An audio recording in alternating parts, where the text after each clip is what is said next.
Important things. 1வது படிக்கணும் அப்படின்னா 5 வயசு 1வது படிக்கணும். 10 வயசுல போய் 1வது கொடுத்தா படிக்கலாம், ஆனா அது கேலி கொடுத்தா இருக்கும். அதே 20 வயசுல போய் 1வது சேர்த்தோம்னா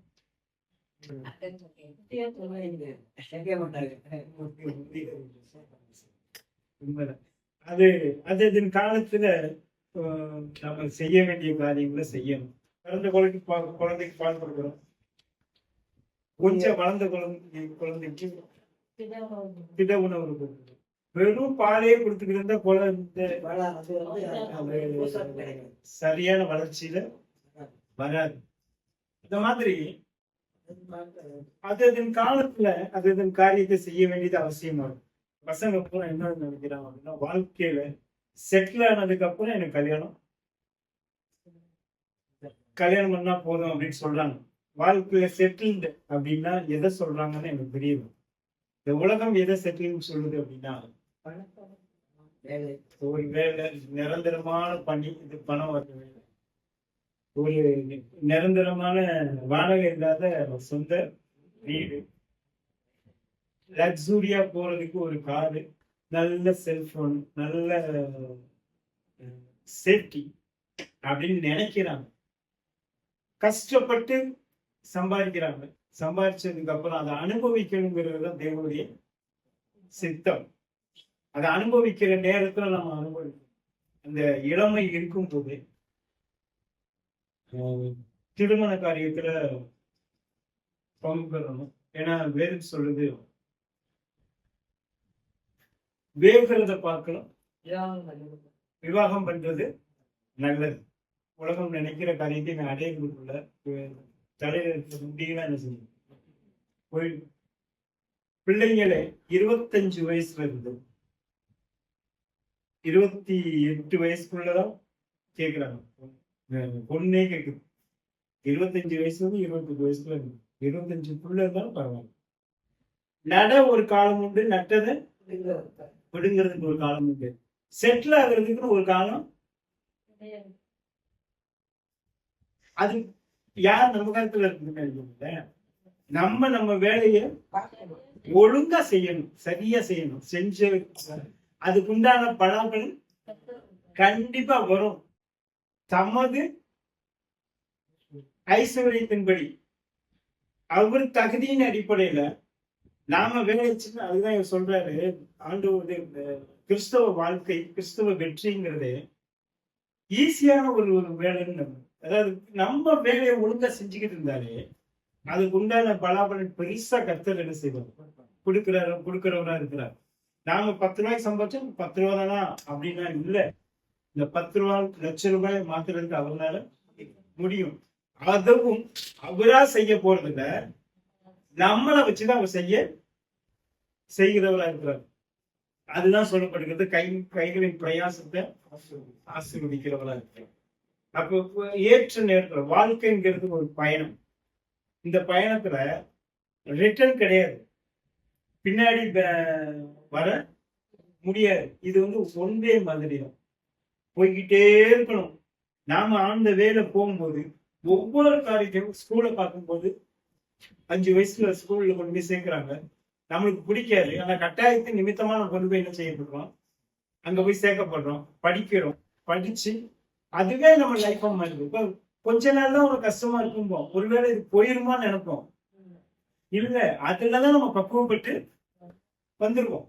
அந்த படிக்கிற நேரத்துல ஐயோ என் பிள்ளை அழுகுது, ஸ்கூல்ல சேர்க்க இன்னைக்கு வேணாம்ப்பா அப்படின்னு ஒரு நாள் கூப்பிட்டு வருவாங்க, டெய்லி கூப்பிட்டு வந்துருவாங்க. ஒவ்வொன்றும் பேயா கத்துது இல்ல. அப்ப அம்மா சரி கொடுங்க, இன்னைக்கு நாளைக்கு கொண்டாந்து ஒரு அந்த பிள்ளைகிட்ட கேட்பாங்க, நாளைக்கு போயிடணும், இன்னைக்கு ஒரு நாள் லீவ் கொடுங்க சரியா, நாளைக்கு போயிடணும் அப்படின்னா அது சரிங்க. நாளைக்கு அது அடம் பிடிக்கும், போகாது. ஏன்னா அது பிடிக்காது. அதுக்கு படிச்சாங்க கொண்டு போய் தள்ளுறோம், விடுறோம். ஏன்னா என் பிள்ளையும் படிச்சு வரணுங்கிறதுக்காக நம்ம கொண்டு போய் விடுறோம். அதனால பிள்ளை மேல பாசம் இல்லைன்னு அர்த்தமா இல்ல. இது ஒன்வே, இது பேக் ரிட்டர்ன் வர முடியாது. 10 வருஷம் கழிச்சு நான் 1வது சேர்க்க போறேன் அப்படின்னு சொல்லி மனசு செய்ய முடியாது. நான் என் பிள்ளை ரொம்ப அழுதா, அதனால நான் வீட்லயே வச்சுக்கிட்டேன். இப்போ கொண்டாந்து சேர்க்கிறேன் அப்படின்னா ஸ்கூல்ல சேர்ப்பாங்களா? சேர்க்க மாட்டாங்க. அப்ப அந்த வயசுல படிக்க வேண்டிய நேரத்துல படிச்சு ஆகணும். படிச்சு முடிச்சாச்சு, வேலை தேடணும். வேலை உங்களை தேடி வருமா? இந்த உலகம் போட்டி நிறைஞ்சுதான், அதுதான் சொன்னேன். போட்டியில நாமளும் போட்டியில அந்த போட்டியாளர்கள்ல ஒரு ஆளு நாமளும் இருக்கிறோம். நமக்கு உண்டான நமக்கு தேவையான காரியத்தை நாம தான் நினைச்சிட்டு பலவந்தம் பண்ணி புடிச்சுக்கணும். அப்ப இந்த போட்டி நிறைஞ்ச உலகத்துல வேலை கிடைக்கிறது குதிரைக்கும் பார்க்க வேலை கிடைச்சாச்சு. கர்த்தருடைய கிருபை, ஜெபம் பண்ணோம். ஜெபம் பண்ணோம்னா அதுக்கு ஆண்டவர் உதவி செஞ்சாரு, வேலை கிடைச்சிச்சு. இப்ப இந்த வேலையில தக்க வச்சுக்கணும்னு ஒண்ணு இருக்கு இல்லையா?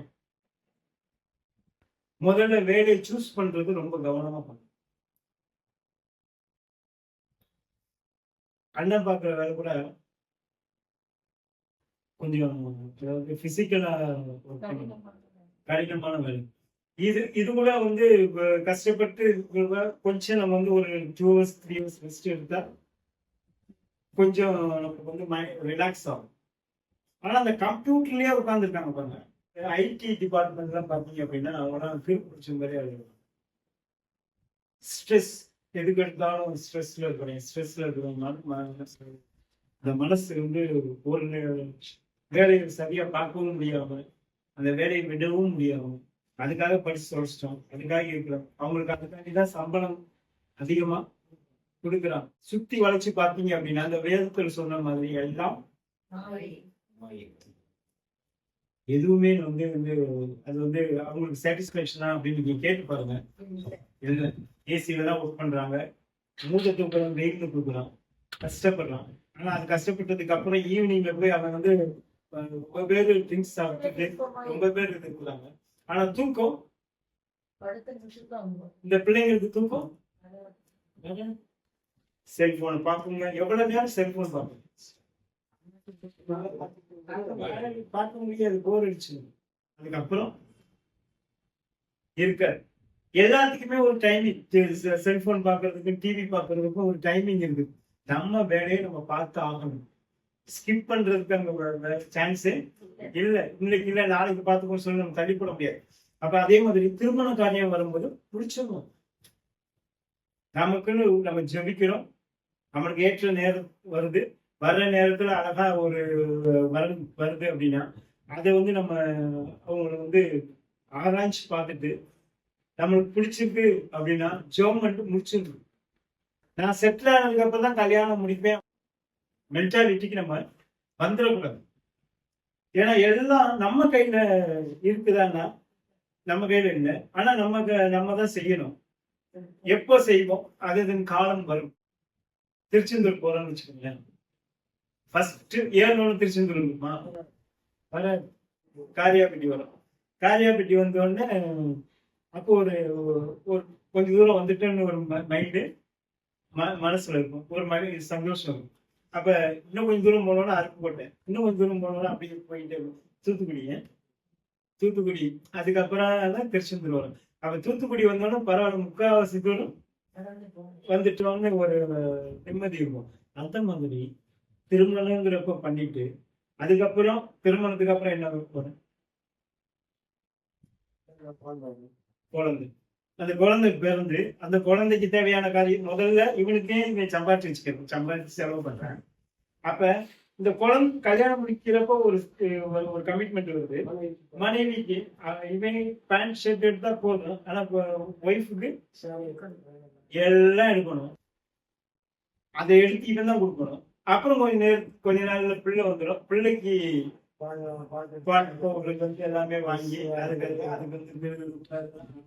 இப்படி ஆகிற தொட்டில் அப்படி ஆகிற தொட்டில் எல்லாம் வாங்கலாம். வாங்கி முடிச்சுன்னா அது ஒரு சந்தோஷம், அது ஒரு மகிழ்ச்சி லைஃப்ல.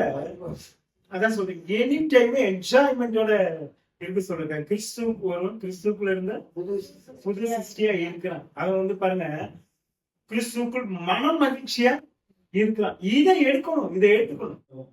பிள்ளைங்களே சம்பாதிச்சு அதிக செலவு அதிக வச்சுட்டு அது வந்து கணக்கு கேட்குது. அப்படி இருக்கவே கூடாது. சம்பாதிச்சு அம்மா கையில கொடுத்தோம்னா அம்மா வந்து நூறு ஆக்குவாங்க அப்படின்னு சொல்லி ஒரு காரியம். ஏன்னா இந்த பிள்ளைங்க இருக்கிற மதியனும் ஒட்டி இருக்கும் உலகம் தான். மதியம்னா உலகம் தான். இந்த உலகம் ஒட்டி இருக்கும் போது இந்த உலகத்துல அவன் என்ன செய்யறான், யார் நண்பன் கூட வேலை பார்க்கறான், அதே தான் நம்மளும் செய்ய தோணும். ஆனா அம்மாட்ட கொடுத்தா இப்ப 50,000 சம்பாதிக்கிறாங்க, 1,00,000 மொபைல் வாங்க போறான் அப்படின்னா இவன் வச்சு செலவு பண்ணா வாங்கிடுவான். ஏன்னா கிரெடிட் கார்டு இருக்குது, அந்த இஎம்ஐ போட்டுருவாங்க. எல்லாம் வேலைக்கு போய் ஜாயின் பண்ண உடனே பேங்க்ல இருந்து என்ன செய்யறாங்க, போன் போடுறாங்க. போன் போட்டு சார் உங்களுக்கு கிரெடிட் கார்டு போட்டுறேன் சார், அதை போட்டுறேன் சார், அவங்களுக்கு இஎம்ஐ மொபைல் பண்றேன் சார், அப்படி சார் இப்படி சார்னு சொல்லி நம்மளை விடவே மாட்டாங்க. இதுதான் உலகம். இதே நீங்க அம்மா கையில் கொடுத்துச்சு 50,000 கொடுத்துட்டேம்மா, நான் 1,00,000 மொபைல் வாங்க போறேன், இஎம்ஐ கட்டி இஎம்ஐ வாங்கி கொடுங்கன்னா அம்மா என்ன சொல்லுவாங்க, தொலைச்சு போயிருந்தாங்க. அப்ப அப்ப அந்த அந்த ஃப்ரீடம் பிள்ளைக்கு இருக்காது. ஒரு டைட்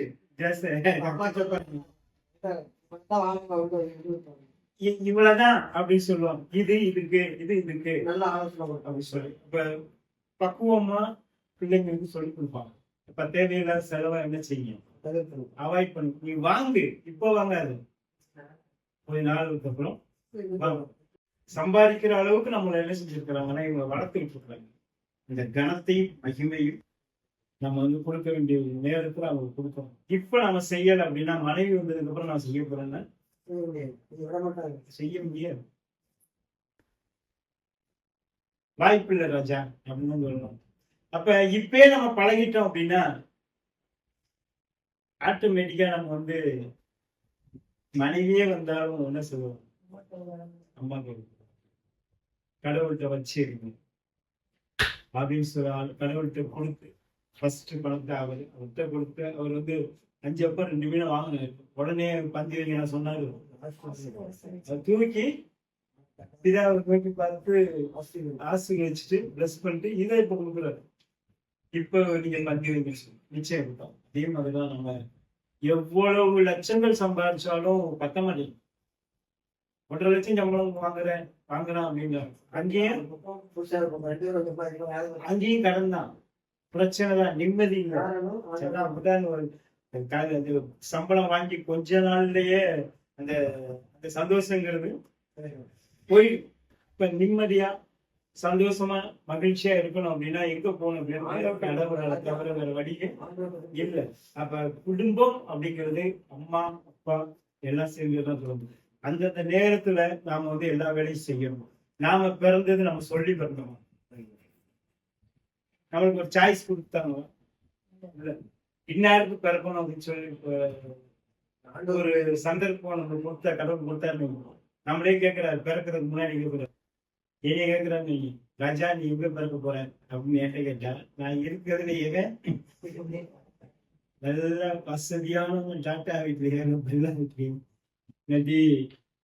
இது மாதிரிதான் சூஸ் பண்ணுவோம். ஏன்னா நிம்மதியா இருக்கலாம் நினைப்போம். எங்க நிம்மதி நம்ம அதான் சொல்ற உன் நினைவுகள் என் நினைவுகள் அல்ல. நாம எதோ பெருசா நினைக்கிறோமோ அது அவர் பார்வையில எதெல்லாம் மாய. ராஜா நீ வாங்குற நல்லா காரம் அப்படி இப்படின்னு வாங்குற அந்த காரோட வேல்யூ மொத்தம் 15 வருஷம், அதிகபட்சமா 20 வருஷம் திருக்கோளுக்கு போயிடும். முடிஞ்சா நம்ம மனைவி அப்படிங்கிறவங்க கூட கணவன் அப்படிங்கிறவங்க கூட இடையில வர்ற ஒரு சொந்தம். ஆனா இது வந்து பாருங்க, இதுதான் ஆதரவு இணைக்கிற இணைப்பு குடும்பங்கிறது. அதான் இதன் மூலமா நான் வந்து ஒரு சந்ததியை உருவாக்கணும். அவங்க குடும்பம் அப்படியே பெருகிட்டே அதான் சொல்றோம், பழுகி பெருகி பூமியை நிரப்புங்கிறாரு. அப்ப இந்த இது முழுசுமே இது நம்மளால உண்டானதா அப்படின்னா இந்த நாம போறோம், டிராவல் போறோம், அவ்வளவுதான். அவர் ஓட்டுறவரு அவர் ஒழுங்கா ஓடிக்கிட்டு இருக்கிறாரு. போற வரல வண்டி நின்னதுக்கு அப்புறம் தான் நம்ம என்ன செய்யலாம், இறங்கணும். நிக்கிறதுக்கு முன்னால நம்ம என்ன செஞ்சிருக்கணும், இறங்கக்கூடாது. அப்ப வெயிட் பண்ணணும்.